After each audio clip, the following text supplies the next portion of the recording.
So in this video, I'm going to be talking about how I've moved from Windows 11 as a server to Linux server. So this is how it started. On my previous video, I was using my laptop, my dead laptop. It's got a broken hinge, but the screen still works. It's a touch screen. Everything works perfectly, except that I can't close it. So I decided to convert that laptop into a home lab server by just installing Docker and some bunch of applications that I normally use. So what I discovered is that, not really what I discovered, what the internet told me on the comment section right there, they told me that, you know what, Windows has got so much headroom on your RAM usage. To be honest, that is true. But my main point was that I'm still using this laptop as a laptop.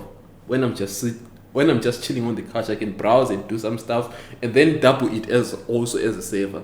Then some people, they started telling me that there's so much RAM usage, whatnot. So I decided now, you know what, I'm gonna run Linux server and add Ubuntu graphical user interface on top of it, because you can literally do that. I didn't know you can do that up until I did some research. So I installed Linux server. It's just command line based. You don't see any graphical user interface whatsoever. It's very, very geeky. I installed it perfectly. Now it was time for me to actually connect it to the internet so that I can actually install Ubuntu the graphical user interface, where I can actually use this laptop as a laptop again. Oh boy, did I not struggle. My problem was that I was supposed to connect an Ethernet cable, but I couldn't, because why? This laptop does not have an inbuilt Ethernet cable, and I don't have a dongle to actually attach and connect an Ethernet cable. So what did I do? I tried connecting to Wi-Fi. That was another deep rabbit hole on researching on how to actually access Wi-Fi via the command line. Then it happened that I checked on ChatGPT and Google Gemini.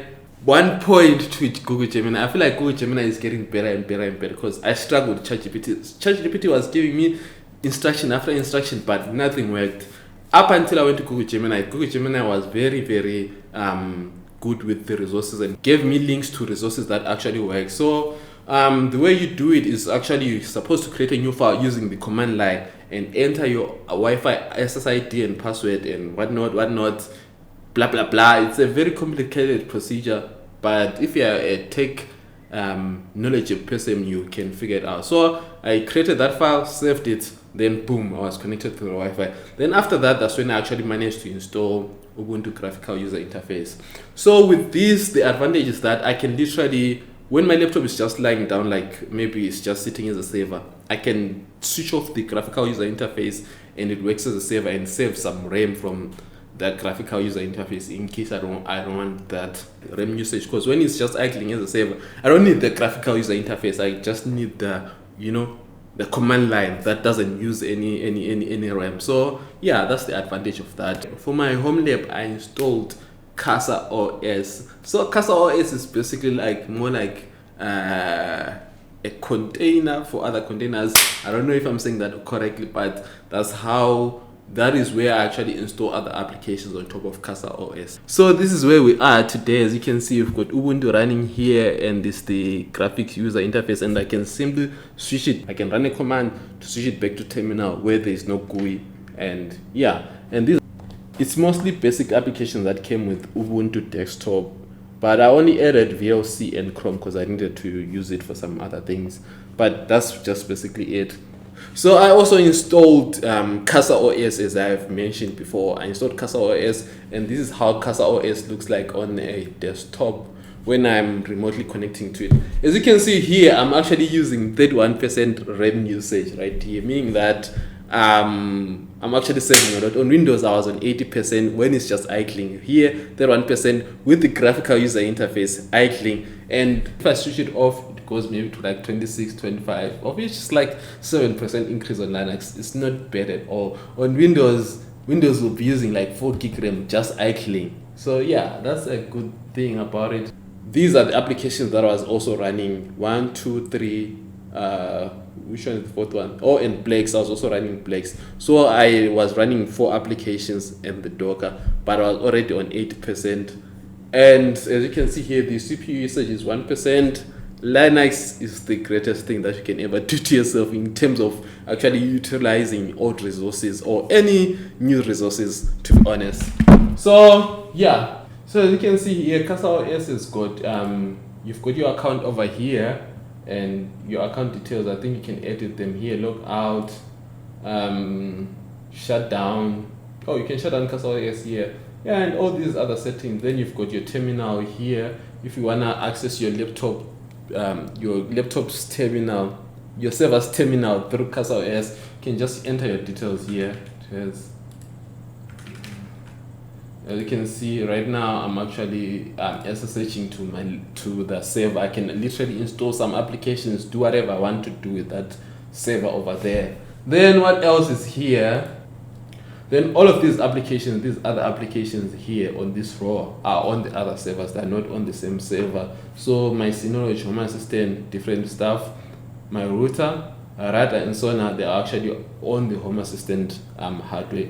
Then these ones are actually added on top of this Linux server. They're actually running on Linux server.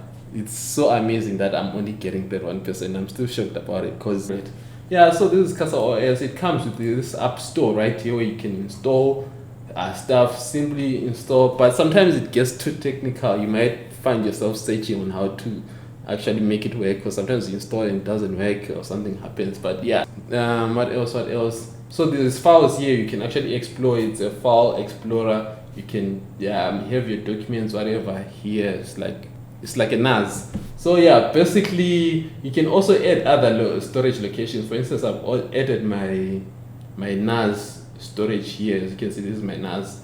Then I've got added my Google Drive right here.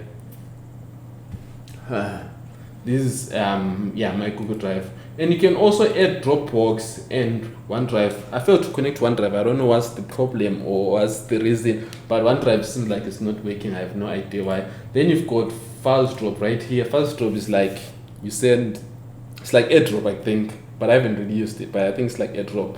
You need to install an application on your phone or something. I have no idea, but I'm still yet to use it. Then there's Shared here.